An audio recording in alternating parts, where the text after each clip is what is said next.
साल मई जून के महीने में उबलापुर गांव में भयानक गर्मी पड़ा करती थी।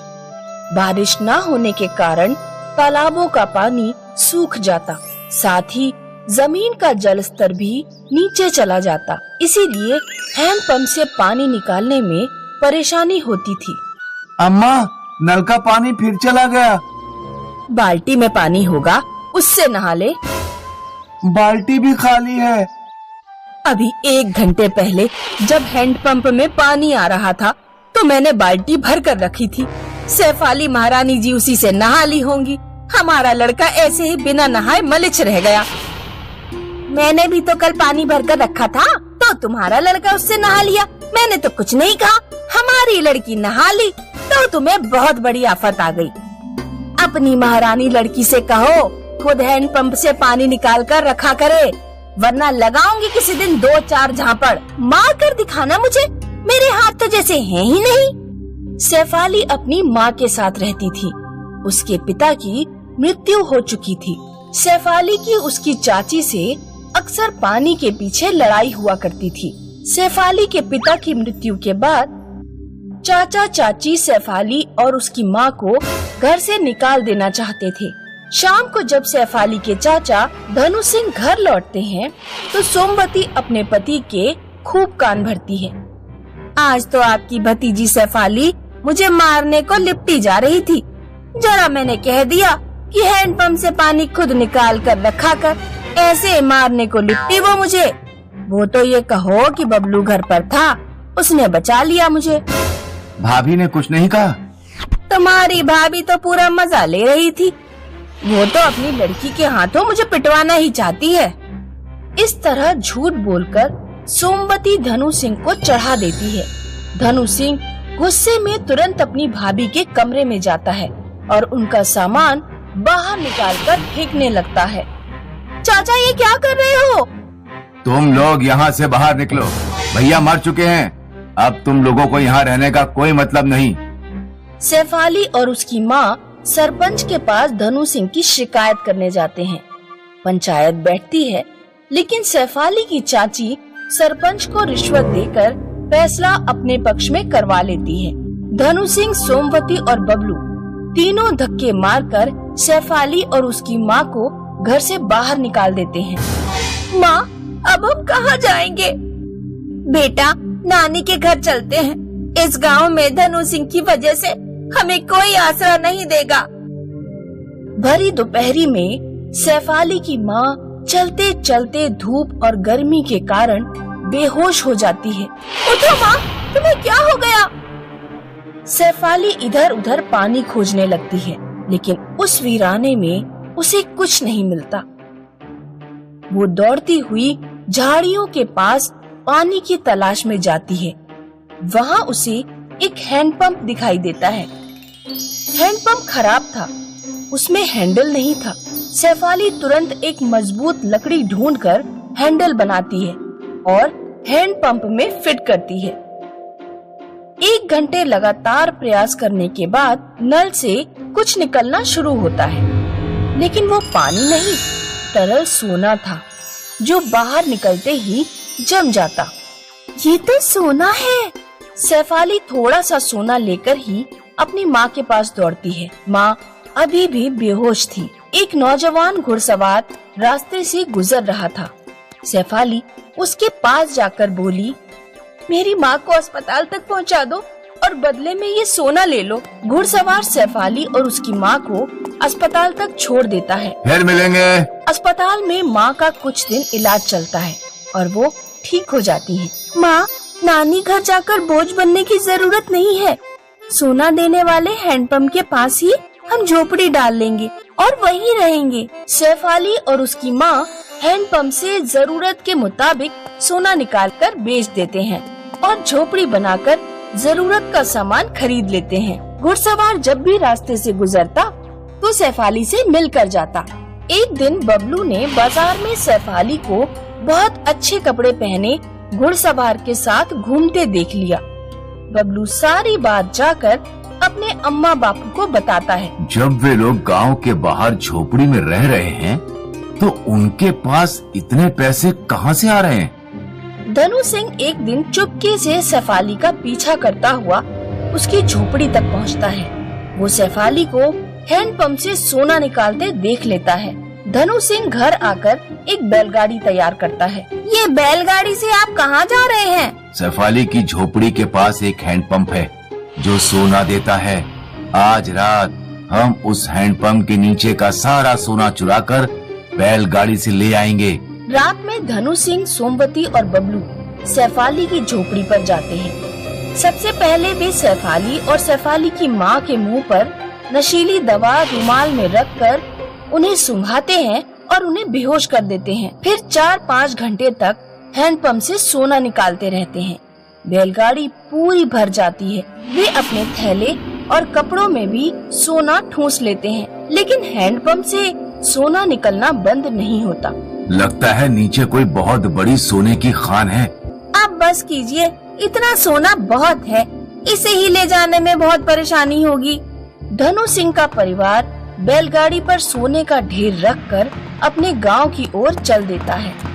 रास्ते में डाकुओं की टोली गुजर रही थी। डाकुओं की नजर उन पर पड़ जाती है। डाकू धनु सिंह के पूरे परिवार को मारकर सारा सोना ले जाते हैं। उधर शेफाली घुड़सवार से विवाह करके खुशहाल जीवन बिताने लगती है। किसी ने ठीक ही कहा है, बुरे कर्मों का फल बुरा ही होता है।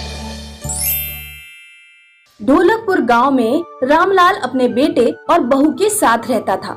रामलाल धोती कुर्ता सिलने का काम करता था। अरे ओ चंदन, अब तो शादीशुदा हो गया है बेटा, सिलाई सीख ले। चंदन वैसे तो गांव में घूमता रहता था, लेकिन कभी कभी 1-2 घंटे अपने पिता से धोती कुर्ता सिलना सीख लेता। कुछ दिनों बाद चंदन के पिता की मृत्यु हो जाती है। सिलाई का सारा काम चंदन ने संभालना शुरू कर दिया। कुछ सालों तक तो चंदन का काम ठीक चलता रहा, लेकिन फिर चंदन पूरे दिन खाली बैठा रहता। लोग कुर्ता पहनना धीरे धीरे बहुत कम करते जा रहे थे। एक दिन चंदन अपनी पत्नी से कहता है, धंधा बिल्कुल नहीं चल रहा। लोग रेडीमेड कपड़े खरीद रहे हैं, कपड़े सिलवाने वाले बहुत कम बचे हैं। समझ नहीं आ रहा क्या करूं। आप ये कपड़े सिलने का धंधा बंद करो। हमारी छोटी सी बगिया में कई तरह के पौधे हैं। आप छोटे छोटे पौधे ले जाकर बेचना शुरू करो। अरे पागल हो गई है, पेड़ पौधे कौन खरीदेगा? अरे आजकल सभी लोग अपने घर गमले रखना चाहते हैं। पौधों के साथ साथ हम मिट्टी के गमले बनाकर भी बेच सकते हैं। एक बार कोशिश करके देखने में हर्ज क्या है। वैसे भी इस काम के लिए कोई बहुत बड़ा इन्वेस्टमेंट तो चाहिए नहीं। चंदन अपनी पत्नी के कहने पर गुलाब, गेंदा, तुलसी, अनार, मनी प्लांट, अमरूद आदि के छोटे छोटे पौधे बेचने निकल पड़ता है। अगले दिन चंदन गांव में पौधे बेचने जाता है। उस दिन चंदन की ज्यादा कमाई नहीं होती। मात्र 100 रुपए की कमाई हो पाई है आज। कोई बात नहीं, अब आप ऐसा करो कि शहर में पौधे बेचने जाओ। अगले दिन चंदन शहर में पौधे बेचने जाता है। शहर के लोग चंदन के हरे भरे पौधों को हाथों हाथ ले लेते हैं। चंदन की अच्छी कमाई हुई। वो बहुत खुश होकर घर लौटता है। लगता है आज अच्छी कमाई हुई है, तभी आप इतने खुश नजर आ रहे हैं। हाँ, तुम्हारा आइडिया काम कर गया। शहर वाले लोग तो गमलों के दीवाने हैं। लगभग हर मकान में मैंने गमले रखे हुए देखे। शहर के लोग उल्लू होते हैं।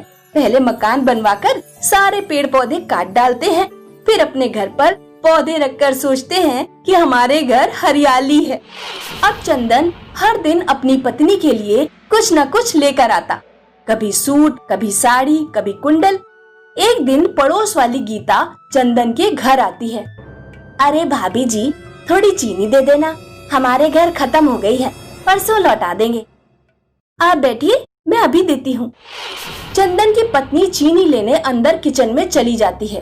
तभी गीता की नजर चंदन की पत्नी की साड़ियों के कलेक्शन पर पड़ती है। हे भगवान, इतनी सारी सुंदर सुंदर साड़ियाँ। गीता चीनी लेकर बहुत गुस्से में अपने घर पहुँचती है और अपने पति रवि से कहती है, तुम भी चंदन भैया की तरह कोई अच्छा काम धंधा करो, नकारा निकम्मों की तरह पड़े रहते हो घर पर। ये चंदन पौधे बेचकर अमीर हुआ जा रहा है, जब मैं इतना आराम करता हूँ। तो इसे इतनी मेहनत की क्या जरूरत है? रवि रात में एक छड़ी लेकर चंदन की बगिया में घुस जाता है और सारे पौधे उखाड़ डालता है। अगले दिन जब चंदन और उसकी पत्नी बगिया में आते हैं तो देखते हैं किसी ने सारे पेड़ पौधे उखाड़ दिए हैं। हे भगवान, ये किसने किया? चंदन और चंदन की पत्नी बगिया में बैठकर रोने लगते हैं। तभी वहां एक देवी प्रकट होती है। देवी चंदन को एक मनी प्लांट का पौधा देती है। ये साधारण मनी प्लांट नहीं है, इसके हर पत्ते के साथ एक 2000 का नोट निकलेगा। यदि इसे किसी ने चुराया तो उसके लिए परिणाम भयानक होंगे। ऐसा कहकर देवी गायब हो जाती है। देवी द्वारा दिए गए मनी प्लांट को चंदन अपने घर पर रख लेता है। मनी प्लांट से रोजाना एक पत्ता आता और पत्ते के साथ एक 2000 का नोट निकलता। एक महीने में चंदन के पास 60,000 रुपए इकट्ठे हो जाते हैं। उन पैसों से चंदन एक नई बगिया लगा लेता है और दोबारा पौधे बेचने का धंधा शुरू कर देता है। ये चंदन के पास इतने पैसे कहां से आए? इसने तो पहले से भी बढ़िया बगिया लगा ली। एक रात रवि चुपके से चंदन के घर में झांक कर देखता है। चंदन और उसकी पत्नी आपस में बातें कर रहे थे। अब ये मनी प्लांट रोजाना 2000 रुपए दे देती है, तो फिर आपको काम करने की क्या जरूरत? देवी ने मनी प्लांट हमें इसलिए नहीं दी कि हम आलसी होकर बैठ जाएं और कोई काम धंधा ना करें। अच्छा, तो ये सब उस मनी प्लांट की वजह से हो रहा है। रात में जब चंदन और उसकी पत्नी सो जाते हैं तो रवि उनके घर में घुस जाता है और मनी प्लांट चुरा लेता है। वो मनी प्लांट को एक बक्से में बंद करके रख देता है। अब कल इसमें 2000 का नोट निकलेगा। रवि सुबह उठकर सबसे पहले बक्सा खोलता है। वो देखता है कि पूरा बक्सा सांपों से भरा हुआ है और मनी प्लांट से लगातार सांप निकल रहे हैं। सांप रवि के ऊपर चढ़ जाते हैं। हे भगवान, बचाओ बचाओ बचाओ! ऐसा कहकर रवि अपने घर में चारों ओर भागता है। रवि की पत्नी डंडों से सांपों को हटाती है और मनी प्लांट रवि को लाकर दे देती है। जल्दी जाइए और मनी प्लांट चंदन भैया को वापस कराइए। इस मनी प्लांट में जरूर कुछ गड़बड़ है। रवि तुरंत भागता हुआ चंदन के पास जाता है और चंदन के पैरों में गिर पड़ता है। मुझे माफ कर दो चंदन, मैंने तुम्हारी मनी प्लांट चुराई।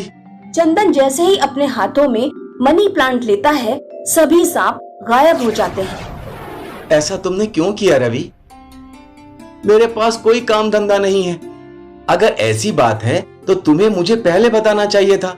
मैं तुम्हें पौधे बेचने का काम सिखाऊंगा और कुछ पैसे तुम्हें उधार देकर तुम्हारी बगिया भी लगाऊंगा। अब चंदन और रवि साथ साथ पौधे बेचने का काम करने लगते हैं।